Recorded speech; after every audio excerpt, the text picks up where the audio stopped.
it feels like lately the state legislature has become sort of increasingly less transparent.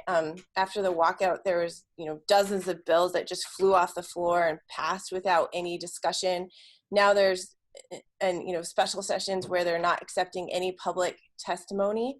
Are you worried at all about the precedent that this is setting or the direction it's heading?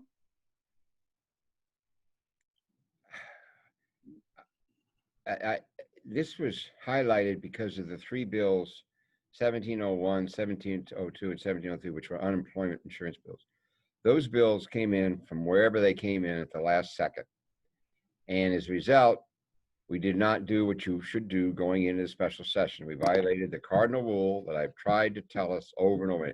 I had nothing but flashbacks yesterday of past special sessions I've been in, going back to 1982, where you go in and you really don't have a plan and things go crazy. And those three bills highlighted the fact that if we were going to do them, we were going to have to bypass public hearings and everything else. We did 2 out of 3, and there was a lot of anger about it, not because so much what we were trying to do in the bills, but the process.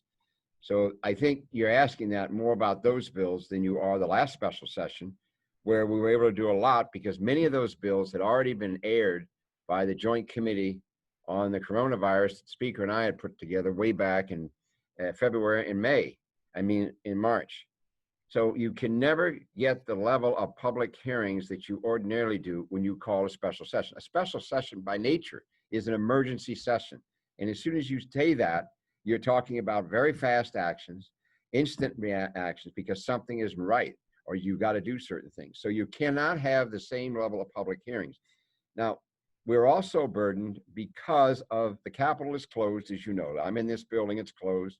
Tina and I closed it months ago. We've had to do just like even now, I am talking, ordinarily you'd be sitting around this table coming at me. Now, all I do is see your faces on this screen. Our whole lives have become virtual and remote. And to some extent, that's why people think we're not giving public hearings. We send out notices of this, et cetera, et cetera. But am I worried? I'm not worried. I know I'm not worried. What I'm worried about is what happened yesterday cannot happen again late in the day. There's a whole backstory. We came very close to being back in the session today. We came very close to losing control of that session. And I'll just leave it at that. And one of the reasons is, I don't want to say we overreached, but we did. But we went in with 3 major bills and we didn't have a plan. When you do that, you're going to get in trouble. You're going to get in trouble, and we got in trouble. Now, I've already been grilled by the Oregonian, Helen the Oregonian. They're going to write an editorial on this public hearing. And I don't deny it. We're not doing public hearings the way we ordinarily do. You can criticize us for that, but I would hope that in your articles or your commentaries, you would allow that a special session, by definition, if you read it, is an emergency session, which means right off the bat, you're going to do things that you don't ordinarily do. And I'm talking about having a lot of public hearings. So that's a very long answer. I worry more about another special session where we go in without a plan. I'm more worried about that than I am the public hearing part of it. But I can tell you, since I'm getting beat up so bad by the media and Republicans over it, I think I will talk about public hearings more because of it, but I'm sure not going to promise you that we're going to have the extensive public hearings that you ordinarily would expect on big issues in a regular session. Is it becoming less transparent, or is that not fair characterization?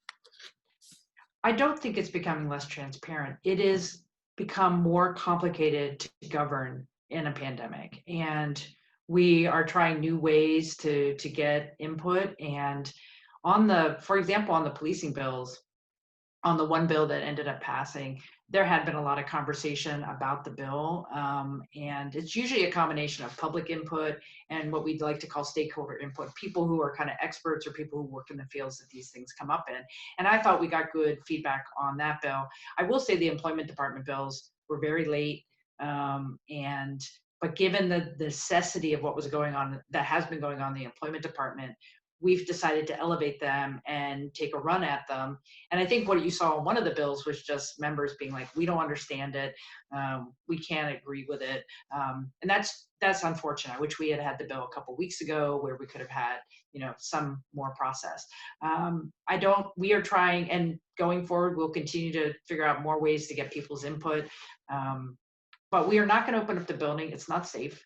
And I do think we have some of our Republican colleagues who think it's perfectly fine to open the building. I don't think the public health protections that we need to put in place would justify that. We don't want to put people in unsafe positions. We can continue, as always, to get more public input, but I think special sessions in the past are not terribly transparent. We do the best we can, but we have a limited amount of time. The governor picks the date. We try to respond. I think we're just doing the best we can in a pandemic and with very big decisions on our plate.